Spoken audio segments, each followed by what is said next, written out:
साहेब बंदगी।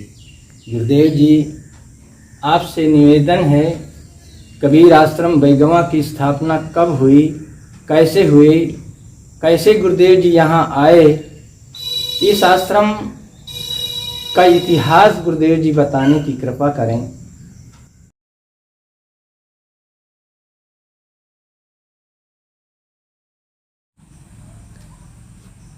कबीर आश्रम बैगवा बड़गांव, इसके बीच में ये आश्रम है। आप जानना चाहते हैं इसका इतिहास।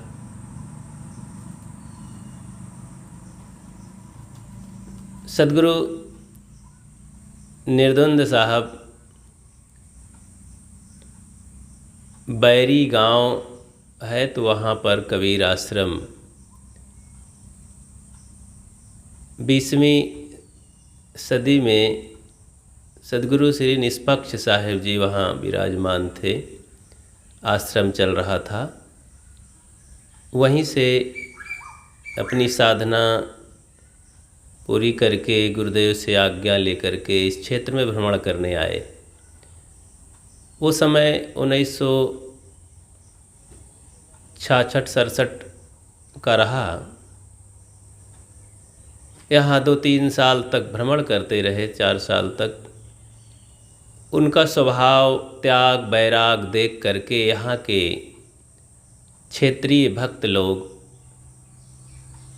बहुत खुश हुए और फिर निवेदन किए। बैगवा में, बड़गांव में कुछ खास भक्त रहे। तो इन लोगों के अंदर भाव उत्पन्न हुआ कि इस क्षेत्र में संत नहीं हैं, कोई आश्रम नहीं है। वैष्णव आश्रम तो आसपास रहे, कुछ दूर पर 10-20 किलोमीटर की दूरी पर मठ भी थे, लेकिन धीरे धीरे सब जीर्ण हो रहे थे। कबीर आश्रम तो था ही नहीं।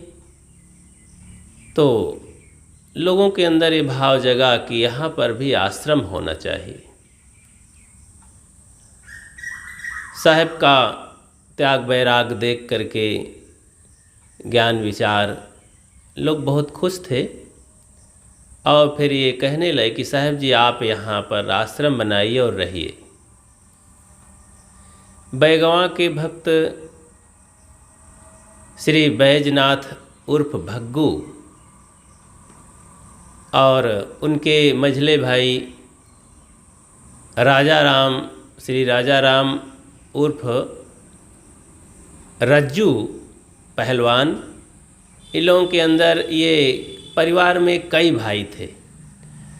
लगभग ये 8 भाई थे, 2 पिता में, और बड़े सुमत संगठन से रहते थे। इनके पास काफ़ी ज़मीन थी। उस समय 8 भाइयों में लगभग 60 बीघा था। तो गांव में अच्छे खाते पीते सम्मानित व्यक्ति थे। तो इन्हीं लोगों के घर पर आसन लगता तो भाव प्रकट हुआ कि साहब जी यहाँ आश्रम बनना चाहिए। इधर एक कुआं भी बन चुका था तब तक। ये भक्तों का कुआं था, लेकिन सब गिरा पड़ा, खंडहर रूप में था। साहब जी आते तो इधर कसरत व्यायाम करते, बैठते, थोड़ा ध्यान करते। ये बाग बगीचा जंगल था उस समय, कोई रास्ता सड़क नहीं था। साहब को भी लगा कि यहाँ पर आश्रम होना चाहिए, एकांत शांत है। घाटे बाटे हाटे आश्रम न बनाने का मन में निश्चय था कि एकांत शांत में आश्रम रहे, ध्यान वैराग्य में कोई विघ्न बाधा ना हो। लोगों का भाव भी था, साहब के अंदर भी ये भाव प्रकट हुआ, जिज्ञासा बढ़ी कि होना चाहिए। तो धीरे से लगभग 1970-71 में ये आश्रम स्थापित हुआ। एक झोपड़ी डाली गई, नींव खोदी गई। श्री राजा राम रज्जू पहलवान जी आकर के अपने हाथ से फावड़ा लेकर के नींव खोदे। गुरुदेव जी के साथ में शुरू से ही श्री निर्भय साहब, संत श्री निर्भय साहब उर्फ भंडारी साहब, ये शुरू से साथ में रहे और कर्मठ रहे।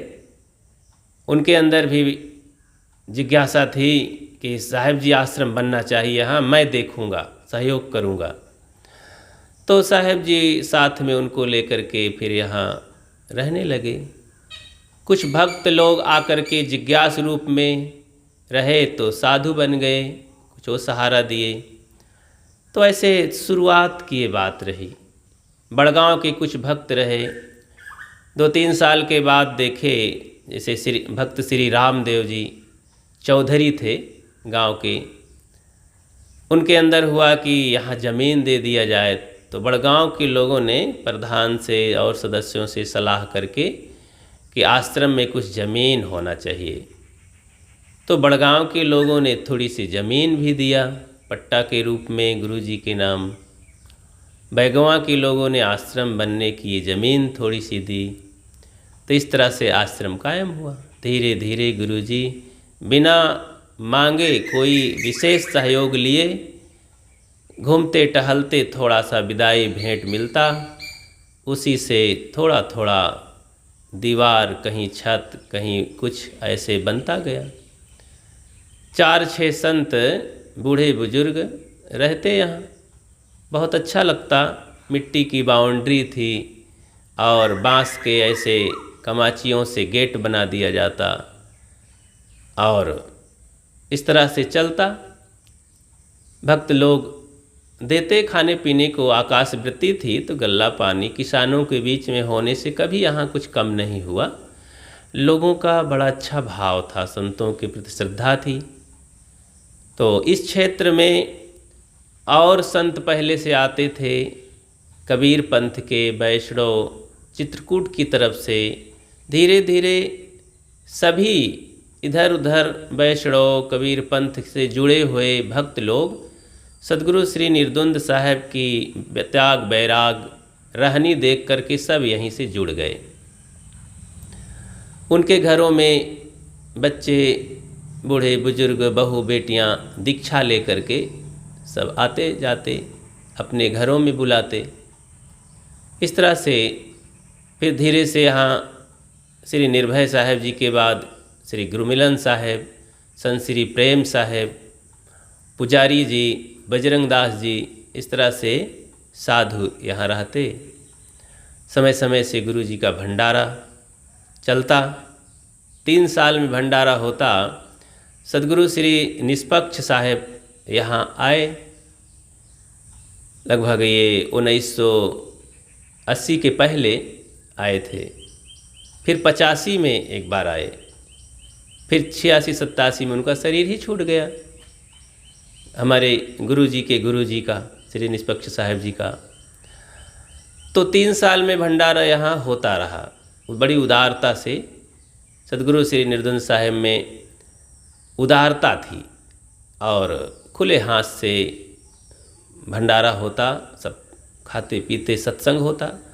सत्संग में पूज्य संत श्री ज्ञान साहब जी, पूज्य संत श्री निहोरे साहब जी, श्री शांति शरण साहब जी, इस तरह से मूर्धन्य संत आते और 1 दिन 2 दिन यहाँ खूब चहल पहल रहता, भंडारा होता, ज्ञान की झड़ी लग जाती थी। तो ऐसे चलता रहा।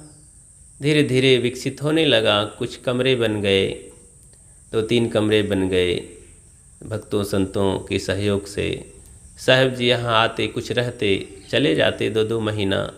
पैदल भी, फिर साइकिल से विचरने लगे। इस तरह से धीरे धीरे विकसित हुआ। 1991 में मेरा आना हुआ। वैसे पहले से मैं 85-86 से आता रहा। तो यहाँ का भाव विचार और साहब की रहनी गहनी देख करके प्रभावित था। बचपन से गुरुदेव जी शरीर जहाँ जन्मा मेरा, वहाँ जाते थे। माता पिता भक्त थे, तो यहीं आने का मेरा भी इरादा हुआ, साधना और जिज्ञासु बन करके। तो 91 मेरा आना हुआ, 1991 में। और तब से फिर एकनिष्ठ भाव से संतों गुरुजनों की सेवा का अवसर मिला। धीरे धीरे कुछ संत बूढ़े बुजुर्ग थे यहाँ शरीर छोड़ते भी रहे। गुरु जी के गुरु भाई संत श्री परमहंस साहिब जी 95 में आए और 98 में उनका शरीर छूट गया, उनकी समाधि भी बनी है। तो नए कुछ साधु होते रहे यहाँ, भक्त लोग जुड़ करके आते, साधना करते और रहते। इस प्रकार से आश्रम में सदैव शुरू से ही 5, 6, 7, 8 की संख्या में साधक संत बने रहते। भक्तों का भी जमावड़ा समय से होता रहता, कार्यक्रम भी होते, वैसे आना जाना भी लगा रहता। तो इस तरह से चलता रहा। आगे चल कर के 2012 में पूज्य गुरुदेव जी का शरीर लगभग 80-85 साल का हो गया, तो आना जाना बंद हो गया। फिर 2-4 साल तक कम भ्रमण किए, आश्रम में ही रहे, सेवा होती रही। 2012 में शरीर उनका शरीरांत हो गया, छूट गया। उनकी समाधि यहीं पर दी गई। काफ़ी दूर दूर से भक्त संत उस सभा में और अंतिम पुण्यतिथि में आए और परम पूज्य सद्गुरु श्री अभिलाष साहेब जी बड़े ही भाव से आशीर्वाद दे करके यहाँ पर आए और भक्तों संतों को बड़ा अच्छा आशीर्वाद मिला। उसके पहले गुरु जी के समय में भी साहेब जी आ चुके थे और परम आराध्य सद्गुरु अभिलाष साहेब जी का आगमन यहाँ कई बार हुआ। जब तक शरीर था तो लगभग 5 बार आए थे। संतों का आना जाना होता रहा। आश्रम से यहाँ से इलाहाबाद नज़दीक है, तो जब भी इधर से कुछ आग्रह होता, बड़ी सरलता से गुरुदेव की कृपा होती और आते रहते और क्षेत्र के लोगों को ये ज्ञान विचार और दर्शन का ये शुभ अवसर और आशीर्वाद मिलता। इलाहाबाद कबीर आश्रम परम आराध्य सद्गुरु अभिलाष साहेब जी के शरीरांत के बाद फिर हमारे आराध्य के रूप में संत श्री ज्ञान साहेब जी थे। उनका भी शरीर छूट गया जल्दी ही, 2-3 साल तक आए। अब फिर हमारे क्षेत्रीय नज़दीक के और हमारे आराध्य रूप में, श्रद्धेय रूप में और तो कोई रह नहीं गए। इलाहाबाद ही हमारा पहले से शुरू से अपना माना हुआ आश्रम, वहाँ के संत। तो अब इधर पूज्य संत श्री धर्मेंद्र साहेब जी, श्री सत्येंद्र साहेब जी, श्री कृपा साहेब जी, ये सब हमारे श्रद्धेय संत हैं। और जब विचार होता है, आग्रह करते हैं, निवेदन करते हैं, ये सब संत आकर के अपनी कृपा प्रसाद देते हैं। और इन्हीं सब संतों से कई बार आना होता है। लगभग हर साल कार्यक्रम होते हैं। अब तो मासिक सत्संग में भी भक्तों का भंडारा हो जाता है, तो लगभग साल में 5-6 भंडारे कार्यक्रम के रूप में होते हैं। भोजन भी, ज्ञान की चर्चा भी, संतों का आगमन भी। वार्षिक कार्यक्रम में विधिवत सब संत आते हैं 40-50 की संख्या में और अपने ज्ञान विचार आशीर्वाद देते हैं। इस तरह से बड़े बड़े संतों का भी यहाँ आगमन होता रहा। तो बड़हरा समाज के संत यहाँ पर पधारे और भी बड़े बड़े संत सब आते रहे। इस धरती पर समय समय से कार्यक्रम होते रहे और जब भी कोई कार्यक्रम हुआ तो बड़ी उदारता से, बड़े शौक़ से और सब प्रकार से संतों और भक्तों की भीड़ भाड़ से आनंद से होता रहा। किसी प्रकार की कोई विघ्न बाधा कभी नहीं हुई। भक्त लोग सब आसपास के सब बड़े श्रद्धालु प्रेमी हैं। कभी कोई किसी से बाधा झगड़ा नहीं होता है। शुरू में गुरु जी जब आश्रम स्थापित किए तो कुछ परेशानियां हर जगह होती है। अब 4-6 गांव के बीच में ये एकांत में आश्रम है। तो पहले चरवाहे बहुत आते, अब कुआं में पानी पीते चारों तरफ के लोग, और कोई साधन था नहीं। तो काफ़ी, अब चरवाहे तो ऐसी बुद्धि के होते हैं, बच्चे खूब परेशान करते साधुओं को, सोने ना देते, कुछ ना कुछ मांगते, पत्थर मारते। शुरू में चोरों का भी उपद्रव होता, लेकिन धीरे धीरे संतों का प्रभाव रहा, सबके अंदर भावनाएं अच्छी होती गईं, सब सरल होता गया और सब ठीक ठाक रहा। और इस तरह से बड़ा अच्छा जीवन संतों का, भक्तों का सहजता से यहाँ साधना भजन होता रहा। सदैव पाठ पूजा ध्यान चिंतन प्रेम एकता यहाँ बनी रही। ये बड़ा अच्छा देखने को मिला। फिर धीरे धीरे जब सदगुरु निर्धन साहब जी का शरीर 2012 में छूट गया, तो लगता था कि कैसे क्या होगा, लेकिन भक्तों और संतों की कृपा रही कि यहाँ सब व्यवस्था चलती रही। और फिर धीरे से और साधकों की संख्या बढ़ी, 8-10 की संख्या में, तो सब रहने लगे और बराबर अध्यात्म पढ़ाई लिखाई कार्यक्रम होते रहे। मासिक सत्संग चलता है हर महीने यहाँ, तो उसमें संतों भक्तों का आगमन होता है। दरस बरस पा करके सब बहुत प्रसन्नता और आनंद ज्ञान विचार का लाभ लेते हैं। संतों का भी आगमन होता है, वार्षिक और त्रैवार्षिक कार्यक्रम भी होते रहते हैं, दूर दूर से संत पधारते हैं। तो आश्रम में ये रह करके कार्यक्रम करके संतों की सेवा करके भक्तों का सत्संग करके मन में संतोष होता है। यहाँ के संतों का भी, जो भी यहाँ संत रहते हैं तो सब अच्छे प्रेम से रहते हैं। तो इस तरह से ये संक्षिप्त कबीर आश्रम बैगवा बड़गांव का इतिहास है। यहाँ शुरू से ही मांगने इस तरह से आश्रम के विषय में नहीं, हाँ भक्तों का प्रेम रहता है। अब यहाँ कोई और खेती बाड़ी सेठ साहूकारों का तो जुड़ाव नहीं है, किसानों के बीच में आश्रम है। तो किसान लोग गल्ला पैदा करते हैं, तो घरों में जाना होता है तो गल्ला दे देते हैं, बड़े प्रेम से कहते हैं साहब जी लेते जाइए। तो हमारे कुछ साधु यहाँ जाते हैं जब, तो उठा लाते हैं और भक्तों से बता भी देते हैं कि अच्छा आश्रम के लिए कुछ देना चाहें सेवा के रूप में तो लेते जाएं। तो हाँ साहब जी लेते जाइए। तो बड़ी सरलता से सब शुरू में देते लेते रहे। तो खाने पीने की यहाँ कोई कमी नहीं होती, अलग से झोली लेकर के कहीं मांगना नहीं पड़ता है।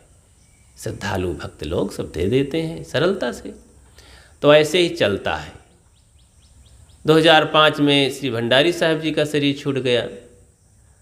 तो इस तरह से पुराने संत यहाँ से लगभग नहीं रह गए।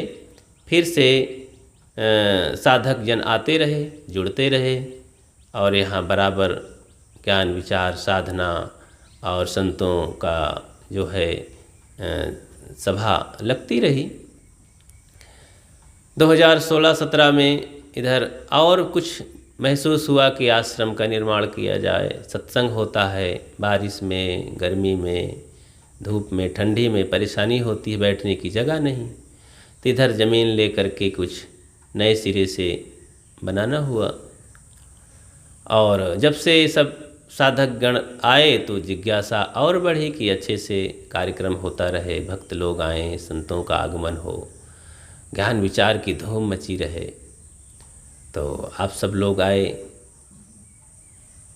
हमारे साधु प्रशांत दास जी हैं और विनय दास जी हैं, प्रहलाद जी हैं, शिवलाल जी, इस तरह से ये सब साधु साधक हैं, लगभग 8-10 की संख्या में रहते हैं। और इलाहाबाद में परम पूज्य गुरुदेव जी के साथ में 94 से सेवा में रत हमारे संत श्री राम साहेब जी वहाँ 2012, 13, 14 तक रह करके फिर कुछ स्वतंत्रता महसूस हुई गुरुदेव जी के जाने के बाद। तो महसूस हुआ कि कबीर बैगवा आश्रम में कम साधु हैं और हमारा पुराना आश्रम है। तो हमने भी ये भाव मन में था कि और आते हमारे सहयोग में साथी लोग तो अच्छा होता। तो आदरणीय संत श्री राम साहब जी का यहाँ पर आगमन हुआ। शुरू में जैसे मैं बैगवा से इलाहाबाद कबीर आश्रम से बैगवा आश्रम ऐसे आता जाता रहा, 2-2 महीना 4-4 महीना वर्षा में एक इलाहाबाद में रहता रहा। मेरा अभिन्न आश्रम दोनों था, गुरु संतों की बड़ी कृपा थी। उसी तरह से संत श्री राम साहब जी भी वहाँ से यहाँ आए और यहाँ भी कुछ अपनी सेवा देने लगे। यहाँ से रह कर के संतों की पढ़ाई लिखाई भी अब होती है, उनका भ्रमण भी होता है, बाहर भी, अन्य प्रांतों में और क्षेत्र में भी। इस तरह से मिलजुल करके अब बढ़िया सा सब व्यवस्था चलती रहती है और संतों से प्रेम बना रहता है। इलाहाबाद में भी अपना संतों की कृपा प्रेम रहता है और यहाँ भी चलता है। कार्यक्रमों में इलाहाबाद से संत सब आते ही हैं, अपना आशीर्वाद देते हैं और इस तरह से ये आश्रम की गतिविधि अच्छे से चलती रहती है। आगे भी ऐसे चलती रहेगी। आप सब बस संतों के चरण रज बन करके साधना ध्यान में आगे बढ़ते रहें। बस बोलिए सद्गुरु देव की जय। गुरु आए मोरे भवनाले पायो अंगना, गुरु आए मोरे भवनाले पायो अंगना, गुरु आए मोरे भवनाले पायो अंगना, गुरु आए मोरे भवनाले पायो अंगना, ले पायो अंगना हो पोतायो अंगना, ले पायो अंगना हो पोतायो अंगना, गुरु आए मोरे भवनाले पायो अंगना, गुरु आए मोरे भवनाले पायो अंगना।